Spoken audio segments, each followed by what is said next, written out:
You know, there are American heroes who don't like this idea. Neil Armstrong, Gene Cernan have both testified against commercial spaceflight and the way that you're developing it, and I wonder what you think of that. I was very sad to see that, because those guys are, those guys are heroes of mine, so it's really tough.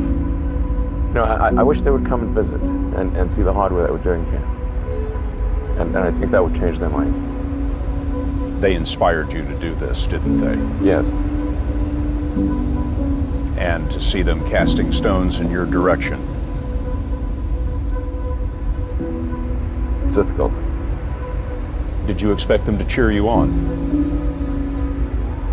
So they're hoping they would. What are you trying to prove to them? What I'm trying to do is to make a significant difference in spaceflight and help make spaceflight accessible to almost anyone. One of the most difficult choices I've ever faced in life was in 2008. I think I had maybe $30 million left, or $30 or $40 million left in 2008. And I had two choices. I could put it all into one company, and then the other company would definitely die, or split it between the two companies. But if I split it between the two companies, then both might die. When you put your blood, sweat, and tears into creating something, or building something, it's like a child. And so it's like, which one am I going to let one starve to death? I couldn't bring myself to do it, so I split the money between the two. Fortunately, thank goodness, they both came through. What was your biggest failure, and how did it change you? Well, there's a ton of failures along the way, that's for sure. Except for, as I said, for SpaceX, the first 3 launches failed.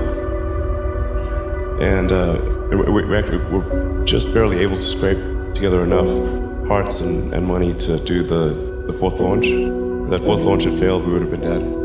So multiple failures along the way. I tried very hard to get the right expertise in for SpaceX.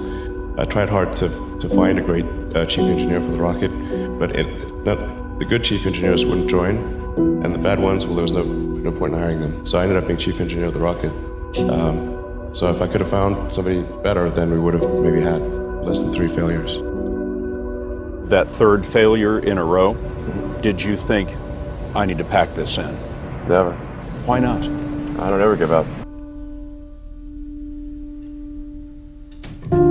So many people tried to talk me out of starting a rocket company. It was crazy. One good friend of mine collected a whole series of videos of rockets blowing up and made me watch those. He just didn't want me to lose all my money.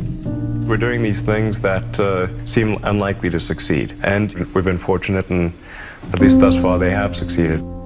Now is the time to take risk. You don't have kids. As you get older, your obligations increase. And once you have a family, you start taking risks not just for yourself, but for your family as well. It gets much harder to do things that might not work out. So now is the time to do that before you have those obligations. So I would encourage you to take risks now. Do something bold. You won't regret it. How did you figure you were going to start a car company and be successful at it? Well, I didn't really think Tesla would be successful. I thought we would most likely fail. But I thought that we at least could address the false perception that people had that an electric car had to be ugly and slow and boring like a golf cart. But you say you didn't expect the company to be successful, then why try? If something's important enough, you should try, even if the probable outcome is failure. Or how do you think about making a decision when everyone tells you this is a crazy idea? Or where do you get the internal strength to do that? Well, first of all, I'd say I actually think I feel fear quite strongly. So it's not as though I just have the absence of fear. I feel it quite strongly. But there are just times when something is important enough, you believe in it enough, that you do it in spite of the fear. I think about what technology solution is necessary in order to achieve the particular goal, and then try to make as much progress in that direction as possible. I think being a multi-planet species and being out there among the stars is important for the long-term survival of humanity. And that's one reason. But then the part that I find personally most motivating is that it creates a sense of adventure, and it makes people excited about the future. If you consider two futures, one where we are forever confined to Earth until eventually something terrible happens, or another future where we are out there on many planets, maybe even going beyond the solar system, I think that second version is incredibly exciting and inspiring, and there need to be reasons to get up in the morning. Life can't just be about solving problems. Otherwise, what's the point? There's got to be things that people find inspiring and make life worth living. When my brother and I were starting our first company, instead of getting an apartment, we just rented a small office and we slept on the couch. And we showered at the YMCA. And we're so hot up, we had one computer. So the website was up during the day, and I was coding at night. 7 days a week, all the time. And I sort of briefly had a girlfriend in that period, and in order to be with me, she had to sleep in the office. So work hard,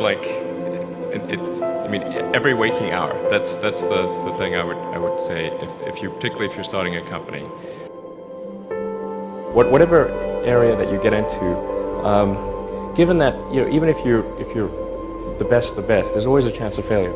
So I think it's important that you really like whatever you're doing. If you don't like it, life is too short. If you like what you're doing, you think about it even when you're not working. It's something that your mind is drawn to. And if you don't like it, you just really can't make it work, I think.